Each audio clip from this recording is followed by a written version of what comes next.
The next chapter is about to begin. Join us live every Tuesday and Thursday for brand new episodes of the American Contractor Show. Our mission is to bring you the... C3 was eager to help us, and even whenever we weren't giving them work, they were still eager to give advice. The things that they were putting out for for changing from DMO to RFG and giving that to the industry and not charging anything for it, I thought was really cool. And that's stuff that I, as a contractor, appreciate. I'd recommend C3 to any contractor that's looking for a PA, especially if you're around Colorado. Great guys, man. I'm nothing but happy with the work they've done for us.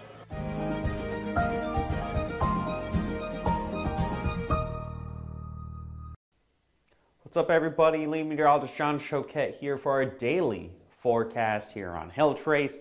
Thanks as always to our sponsors, C3 Group, Merlin Law Group, our Supplement and Balance Claims. Check out the American Contractor Show. The ads were having a little bit of difficulties just now, but you can check all them out in the description below if you're watching us here on Hail Trace's Facebook. So we're going to jump right into the video here, guys, with the headlines. And yes, hail chances are returning here in Oklahoma today. Looks like we actually have a chance for a couple hailstorms, especially south of I-40 across much of Oklahoma this afternoon. Some marginal hail possible across parts of Texas even tomorrow. We're going to check in on Tropical Storm Isaias, I want to say is how you pronounce it. We've burned through quite a few retired I names here for the hurricane season, so we're starting to get into some more obscure I names across hurricane season. So this is your forecast for this Thursday across Oklahoma. Again, the most significant area is going to be just south Oklahoma City. I got Norman in there. I had the yellow indicator, the moderate risk level for Norman, but it was a little messy, kind of on top of Oklahoma City. So Oklahoma City itself, we're here in Edmond, where Hail Trace is located. Chances are that hail chance is going to be a little bit lower, maybe up to some quarters if anything happens here. I think the majority of the activity is going to be a little further south, down towards Norman, where we could see upwards of golf ball size hail, and that's going to be this evening. I'll show you the future radar in just a moment. Tulsa, kind of the same story as Oklahoma City, where you got that lower chance for some more marginal hail, and that extends eastward into the overnight hours across the northern half of Arkansas. So with the wind forecast as well, a lot bigger area at risk for wind, not only Oklahoma, even parts of Texas a little bit, and all the way to the East Coast up by my hometown up in Connecticut. So parts of southern New England from Boston and New York all the way down to Oklahoma City could see some scattered gusty winds this afternoon into this evening with gusts upwards of maybe 60 to 65 miles an hour, especially in Oklahoma where the strongest storms are likely going to be occurring. So we're going to look at that future radar. We're going to see the timeline here, and you see those storms forming across southern Oklahoma around 4, 5, 6 p.m. and extending well into the evening and overnight hours. Where actually the main risk for Arkansas is going to be overnight, probably after midnight or so. But you see here's Cleveland County where my hand is, and you have storms forming just around where Cleveland County is. That's why I'm thinking Oklahoma City. Likely not going to see anywhere near hail, but you could see it in areas like Norman and even further south down towards Ardmore.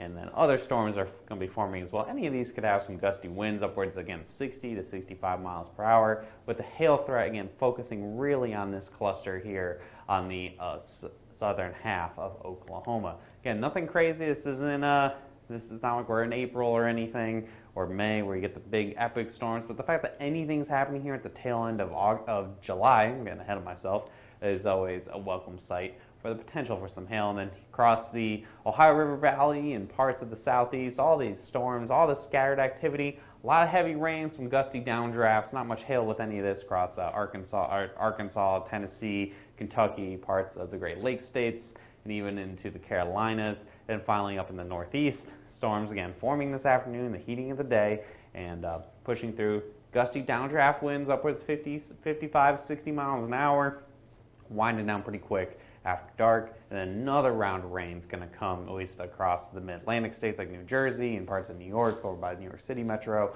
That's all going to be happening late tonight as well. So that's what we're looking at for today. And then tomorrow we actually see a chance for some hail as well across parts of Texas. I think as all the complexes and everything that's going to be happening this evening pushes south, there will be an outflow boundary that fires off storms across central Texas, likely going to be just south of Dallas when that actually fires up. But Waco, Austin, maybe back by St. Angelo, they all could see some storms upwards of $quarter to $half size hail.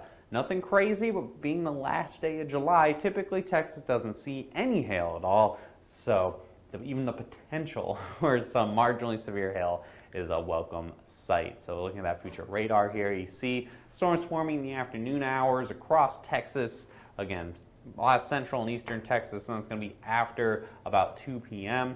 and then extending through the evening hours, likely turning into a line of storms after about 8 or 9 p.m. as it shifts south towards the Houston area, likely with very little, if any, hail at all. So finally, tropical check-in.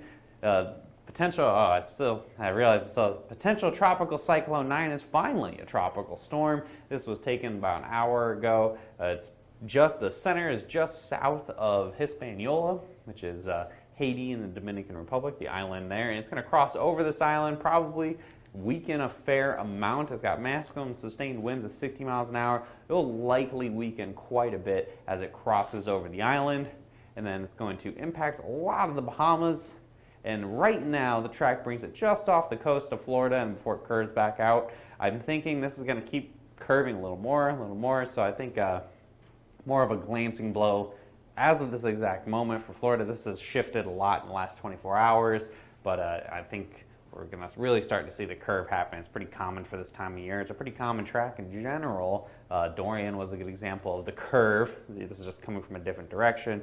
There are some tropical storm watches up all the way to the northern Bahamas. Storm will likely, I wouldn't be surprised if it ends up becoming a weak hurricane, but it'll likely be pretty weak overall over the next couple of days, all the way till we get to Saturday, as there's going to be a lot of land interaction. The storm isn't super well centered right now either, so we're watching Isaiah, I don't want to say, the current tropical storm, and it will probably give a glancing blow to Florida and then maybe hit the outer banks of North Carolina before racing off into the North Atlantic when we look ahead to the next potential tropical wave in the Atlantic. So that's all I got for your update today, guys. Follow us on our YouTube channel, Facebook, Instagram, Twitter, all at Hail Trace. Do those hail dances. Maybe we can squeak out a surprise decent storm this afternoon.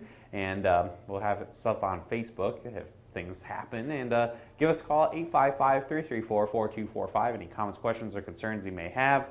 And if you need to set up training, whatever it is, give us a call. You can email us as well, info@hailtrace.com, or find out more details about us at hailtrace.com. Have a great rest of your Thursday, everyone. We'll see you again tomorrow, 12 p.m., like we do every single weekday. Have a great day. We'll see you tomorrow.